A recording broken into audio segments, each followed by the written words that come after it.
What's up, everybody? It is Jasir Franklin of Hill PTHD, and I'm here with man. This is an honor right now. A friend of mine I've been knowing for like 30 plus years hooked me up with this brother to talk about his story um, and how the mindset plays into his role of his life and his experiences. And you're about to hear some good stuff about his experiences. Now, you know what we do here. We are called Heal PTSD for a reason, and that means post traumatic hood disorder. The thing is this: we grow up in environments where the hood normalizes dysfunction. The hood normalizes things that should not be normal that we take into our everyday lives as we become adults, as we become parents, as we become fathers, as we become husbands and wives, leaders of businesses, whatever we do we take these energies into our lives, and those dysfunctions follow us, and it's no reason, it's no coincidence that we suffer at so many different levels of life in all the categories. If you put them up against different races, we are at the bottom of each category, and there's a reason for that. I particularly associated with the concepts of post-traumatic hood disorder because no one has diagnosed it as such, because it is a real issue that we're dealing with mentally that is causing these issues, right? So today I have my brother J-DEE of the Lench mob. Yes, Mr. Gorillas in the Mist is here today talking to us about PTSD um, and his travels in life. Thank you for joining me today, brother. I appreciate you for this situation. Well, thank you for having me, Brother Jasir. It's an honor, man. And first and foremost, I want to salute you for even having the courage to address something like this that people have just glossed over for many, many decades, especially when they come to the hood. You know, because things are bad. Yeah, there's a lot of good in the hood, but for the most part, I know I had a lot of fun in South Central. I had a whole lot of fun, but it came with a layer of dysfunction. You couldn't go to a place like Uncle Jam's Army or a party at or a basketball game at the sports arena without expecting the drama to come. Well, it was almost the dessert to the event. You know what I mean? He For said the lack dessert. for lack of a better term, Yeah, yeah, it was yeah. almost a dessert to the event. You not only did you and expect it to happen, you almost found your spot to watch it. I Yeah, mean, that's think about that. Think about yeah, that for a minute. Until you heard the busing and then everybody got to run for cover. yeah, You know, you would sometimes find your location, your fixed location, and sit still and be like, oh, they going at it. And that's yeah. part of that hood PTSD too, bro.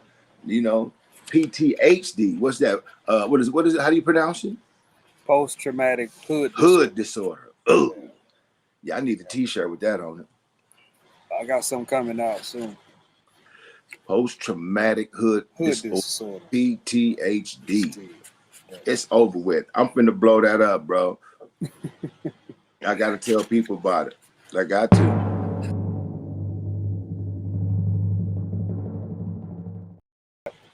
This session today we're doing is called Gentrify the Hood Within. Right? And what I mean by that is this. I watched the hood get gentrified. I watched the gang injunctions happen. I watched how a lot of my homies, I grew up in the 30s. So a lot of my homies got caught up in the gang injunctions, getting their houses raided 6 o'clock in the morning, get thrown in jail.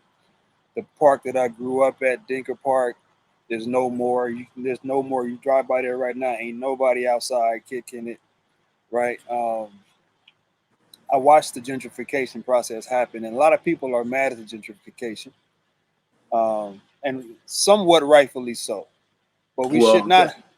because that's kind of like a double-edged sword right there. But Yeah, I'm gonna listen it to you is. because I want to rebut that. Yeah, yeah. I, I say this. It's is a double-edged sword because again, why do we have to wait for somebody else to come fix up our stuff and make it valuable? Right. Why do we have to wait until somebody else says, I'm gonna fix up my backyard and landscape my spot and then try to sell it for more. But again, it wasn't happening. People were doing that, but again, the environment wouldn't allow for certain things to happen in that neighborhood. That Right. gentrification came in, they cleaned all that stuff up. The gang injunctions got the people out of the front of the liquor stores and in front of the parks Right. to to where now people feel safer to be in that neighborhood, right? Right. But Still the but same but neighborhood. but who's safer, them or us? It's definitely not us. Mm-hmm. You know what I'm saying? So my thing is this: you watch shit take place, and like my side of town up in the hundreds. So you know how Yeah, Western life is. Let's yeah, go yeah. from the 30s to the hundreds, from Dinker Park to Holly Park. Mm-hmm. Okay. Now you make it up to Holly Park, then where are you now? You're in the edge of Hawthorne, the east of Hawthorne. Mm-hmm. Who set up shop in the east of Hawthorne recently? Elon Musk. What came after Elon Musk created a deal with Northrop?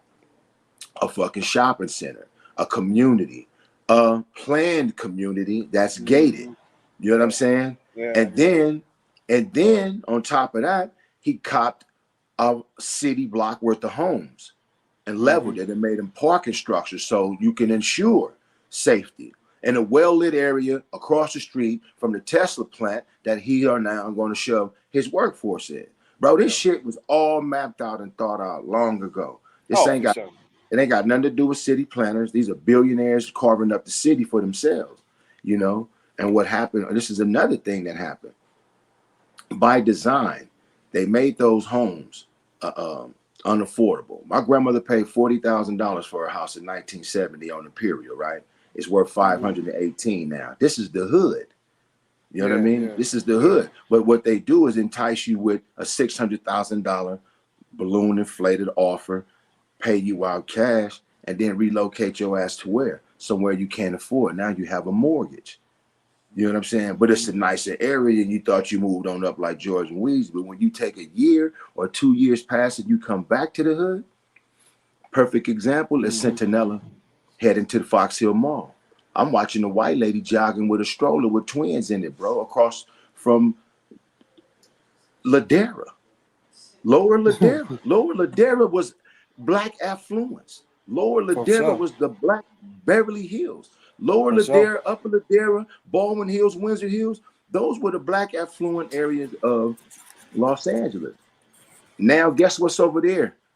A Tesla dealer, you know, and many, many, many restaurants. Go down Jefferson. Me and my wife slid down Jefferson last month to go get some Harold and Bells, and we slid down Jefferson from La Cienega to fucking 10th Avenue, bro. And Mm-hmm. it's just white folks on either side of the street and little boutique pop-up restaurants on Sunday. Dang. So they safe as a mug. They safe as hell going through there having brunch and breakfast on the weekend. But let us go post up. Let us go pull 3 cars up. Let our black faces multiply into a group of 25. Somebody coming to spray it up.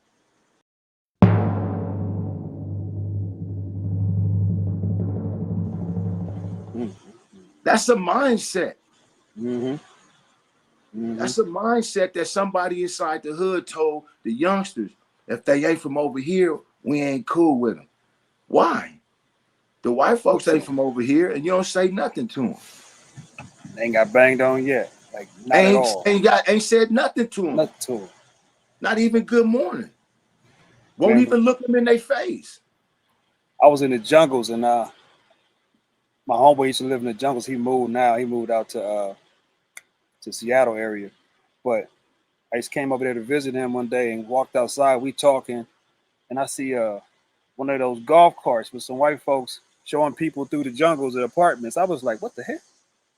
Ain't know what the hell. I said, Ain't, hold ain't, up. ain't know what the hell. Everybody want to run to Victorville, Apple Valley. You know what I'm saying? They want to go to Lancaster, Palmdale, Mojave. They want to run they ass out to San Bernardino County and try to hit somewhere like Fontana and duck off in these little nice little these conclaves, you know what I'm saying? Little Mm-hmm. suburban little areas, bro. But then people don't want you out there. You at the foothills of the mountains. I understand what a different quality of life can provide for your Yeah, family and your children. We yeah, we, we yeah. looking at your relocation and your transition now. So Mm-hmm. you can't say that it's not beneficial. I won't Yeah, say yeah. that. Yeah, yeah. But the point I'm trying to make is, if you do decide to go do that, bro, don't sell grandmama house. Don't sell grandmama house. Those are the houses that those white folks are coming back and buying. Exactly. They have big backyards. They were fucking built correctly, bro. And then when you come knock down one wall and the 3 or 4 bedroom little homes that we grew up in, you make a 2-bedroom and a nice little office inside a space like that, and it becomes so beautiful when you step inside, bro. You should see my folks' house. That's what she did. She's like, I ain't moving and selling this shit. I'm watching them gentrify it, and I'm gonna keep it because it's paid for. My land is paid for, and when they want to offer me something, I'm gonna tell them no. I'm gonna Airbnb this bitch 5 blocks from SoFi. Airbnb at 5 blocks from SoFi. That's what they came to do. They came to buy up half of Ladera, bro, so they can Airbnb it to some of their billionaire friends. When they come to town, they can entertain them at SoFi, the LA Football Club. You know what I'm saying? And all these other various places where this mega entertainment complex has been developed, bro. People don't see what the fuck that they invested into. Yeah. You go to church on Sunday. You get this motherfucking money to your motherfucking preacher because you think that you're supposed to pay your tithes to be a good Christian. The preacher take that money Monday morning and go to a bank on Wilshire and get that motherfucking money to the motherfucking bank manager on Wilshire and say, hey, this is about 1 point something. What can we do with it? He say, don't worry about it. I got a plan for you. He get the motherfucking money, call his partners and say, hey, I got 1.3. I ain't even put in the bank yet. This nigga just gave me. Y'all want to use this motherfucking go buy up half of everything around this church? And then we'll put that money in the bank. You know what I'm saying? So while we going to church every Sunday, giving the preacher this money on Monday, he giving it to this fool on Wilshire, who giving it to his partners, who got this conglomerate that's buying up city blocks of property that we don't even own. Exactly. We paying for our eviction. Here we are discussing this economical lynching that was set up by these people. Oh, and see, they don't fuck around in increments of 5 and 10 years. They get down in increments of 30. 30, yeah. They plan ahead. Yes. And so you know what I'm talking about as being true. And I won't spark up too much controversy, bro, with the inner city and the churches inside the inner city, bro. But I'm telling you some real talk about where our money go Monday morning. And so it's time to rethink who you investing in, bro. And who they investing in. Yeah. Because that sister that caught that bus to church with them 2 boys trying to save them from them streets shouldn't get to church and have to worry about, damn, you know, this dress I got from Ross don't even look like it fit inside this church. Now she more conscious of her clothing and trying to save these boys because on Sunday this thing became a fashion show. You see where I'm going with this, bro? Yeah, I got you. I'm totally there with you. I'm totally there with you. I mean, it kind of goes to the last question that I was asking because it's basically the mindset, and that is a big part of the mindset that keeps us from gentrifying our own hood. Like it's really a mindset that we have, being from that I'll say demographic between the red lines, I call it. Yeah. Being from between the red lines, that what you're saying is a huge part of the mindset because it makes it docile not to go do for self or to seek help from somebody else always. Let's keep it a buck. LA has not always been owned by Black people. Even when we had it in massive numbers, we didn't own a lot of the businesses. We didn't own a lot of that stuff, at least down in towns places that I've gone, like Asians, to a degree. Hispanics weren't a lot, but now it's a lot. But particularly Asians and other persuasions were the ones that was owning a lot of the stuff. And well, they carved it up. I mean, the city was carved up. If you really understand the city of Los Angeles, if you look at the city of Los Angeles, if you really like get an aerial view of it, you will see it was carved up. You know, the further south you went, you saw more Koreans. You know, you saw more Asian influence, especially like Gardena, Carson, Lawndale. You know what I'm saying? Hawthorne. Those that corridor right there. They kind of sold up all of that to the point of where some of the signs in the shops are in Korean. Yeah. You know what I mean? Yeah. And so, and then if you go further in the West LA area, let's leave and go down Wilshire. Let's go down Pico. Shit, let's go down Pico to Fairfax. Now you have a large community of Ethiopians are purchasing up a bunch of property. Yeah. It's the Ethiopia's little Ethiopia is what it's called. On Fairfax. Yeah. Right there, Fairfax and Pico. So let's go a little further down there past Motor. You know, let's get towards Sepulveda.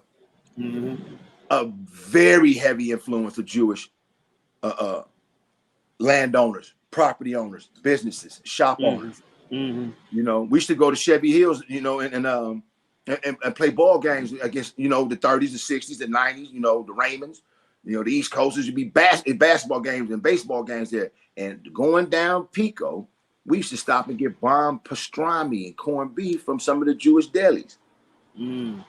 So, you know, when you see this large concentration of them, and then you see this small concentration of us, and you try to pigeonhole where are we buying things, we don't even own Lamert Park. That part. We're leasing those buildings from the Jewish people that I just spoke to you about that live in the Fairfax district, because that right there part of town was once theirs that we shopped at. Exactly. Bro, a lot of people don't know the history of the city because they really don't care about the city no more. You got a generation of individuals who don't even care about history. I lost a friend last month to a heart attack, only 53 years old. And we had a memorial for him online. A bunch of our friends got together. And I was like, yo, if y'all got to cry and let it out, it's okay. And one of the homies was like, man, nobody crying. What you talking about? Nobody doing that. D don't want, he would want us to cry. I looked at him like, I said, this is that mentality. And actually Scarface made a song about it. Never seen a man cry till I seen a man die, right? My man died from a heart attack. I lost too many brothers from the streets in LA from AKs. I'm gonna just say it like that. From getting shot. I can just give a roll call, the Lake, Crickle, shot. I can just keep going down a list of people that I know that got caught in errand, got caught in crossfire of gang stuff. Some of them were active, some of them were not. But we know that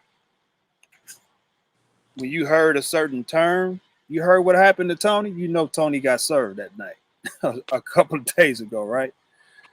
But it's hard, again, we're going back to the mindset. It's hard to show your emotions in that environment to be like, that hurt.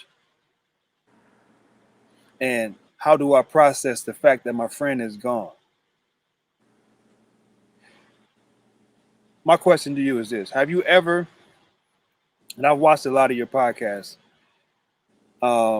just to do my homework and everything a little bit. Have you ever allowed your emotions to show after losing one of your homies? Or were you ever allowed, I'm talking about in front of the homies, like, or did you have to keep the face, like, you know, the tough exterior about him passing, what happened to him? Were you ever allowed, have you ever been able to show that emotion? Yeah, like growing up, yeah, I got like real like G's. Like I was raised by some different type of dudes. You know what I mean? And I'm gonna say this too. Something happened after the tears, and so without elaborating on that, that's what I had to get past. Okay. Taking that option as a choice to deal with this pain. See, yeah, we cried when Lil Bird got killed. We cried our ass off. You know what I'm saying? And then we did this shit. Anybody do anything, anybody say anybody to anybody tonight, we kill him. So that was the decision. And that's not how you deal with death or grief. Yes. You understand what I'm saying? Yeah. And so to go back to what you initially started with, we were raised inside the home. Quit crying before I give your ass something to cry about. Boom. You hear me? Yeah. So I told you, you take the belief system out the home, and then you got this group of little dudes like me and you running wild in the neighborhood like a little wolf pack trying to keep ourselves safe from the dudes who get out on the other side of Avalon or the other side of San Pedro or the other side of Maine. And we go to this elementary school and they know we live over here on this side of motherfucking McKinley. Okay, this little wolf pack has to stay safe. So we'll never let nobody see us cry. You understand what I'm saying? Exactly. But together we can. So you take a belief system from the house and you reinforce it in the streets and you like, big boys don't cry, but they do. It took me 24 years, bro. I did 28 years in the penitentiary, California State Penitentiary, for a murder that I did not do. From June 22nd, 1993 to April 21st, 2021. 28 years straight. I just had the 30th motherfucking anniversary for my incarceration last week, June 22nd. Okay. I did the whole 28 because what? Because I wouldn't snitch on you and I wouldn't snitch on Chap Cheese. That's why I did the whole 28. I saw the murder take place. I kicked off the shit that night. I started the fight that night. I fired on the nigga who said something slick about the lynch mob. Nigga, I ain't from no lynch mob. I'm from Whoop-de-Woo. Bam! And fired on him. But that's my ego being bruised. That's me not accepting lynch mob as something positive at the time. Lynch mob as something to be proud about at the time. That's me looking at lynch mob, a rapper, looking down at what I was praying to become, to glorify what I shouldn't have even been. A violent ass gang member who about to commit this crime because his ego was bruised. It took me 28 years, bro. I got inside of a group called Long-Term Offender Program. We call it LTOP. The Long-Term Offender Program at the California Men's Colony. And I found out what emotional intelligence was. I found out what it was to, what intimacy truly was. You understand what I'm saying? I found out what it means to cleanse your soul with tears. I'm in a circle with a mentor and a sponsor and 12 convicted murderers. And we got to sit here and give our testimony. Now, some dudes then found the fixed location on the floor because now their story has to come up. Their souls are stirring now. That trauma, somebody lit the stove under that trauma. And now it's eventually going to be my motherfucking turn. So I find the fixed location on the floor because I really don't want to talk about this shit. But I'm hearing you, him, and him talk about it. And then it gets to me. By this time, a couple of dudes fighting back tears. A couple of dudes anticipating what's going to be said. And you see motherfuckers rocking back. Rocking that chair, yeah. That's a defensive posture. Yeah. I had to learn about nonverbal communication cues, bro. Yeah. And what those things meant. And how hostility is brewing under this person internally. So I had to go in there and fucking learn what that red light on the dashboard meant. Check engine, bro. Engine, bro. Yeah. There's some shit going on inside. There's some shit going on inside. Yeah. So to get that kind of vulnerability brought to the surface, bro, inside a setting where you got all killers, now that's eye-opening. Because each and every one of us in that motherfucker, black, white, brown, Asian, Crip, blood, Nazi, lowrider, fucking, you name it, is in that group. They compiled the group of that for a reason. Everybody break through their trauma, bro. Give a testimony, bro. Go through 2 years at Texas Christian University, cognitive behavioral therapy, graduate, go to the board and get out. You know why? Why? Because a mother, I ain't gonna say it like this, a brother learned who he was. Where the belief system came from, who enforced it, why did I believe in my dad like I did? Why did I blame mom more than I blame him when really I should have been looking closer to him?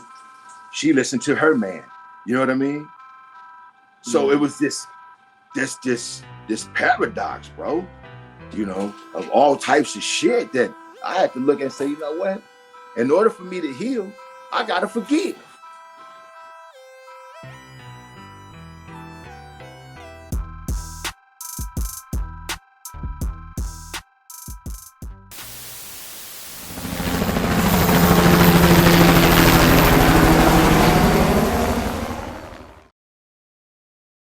Them PTHDs had me tripping.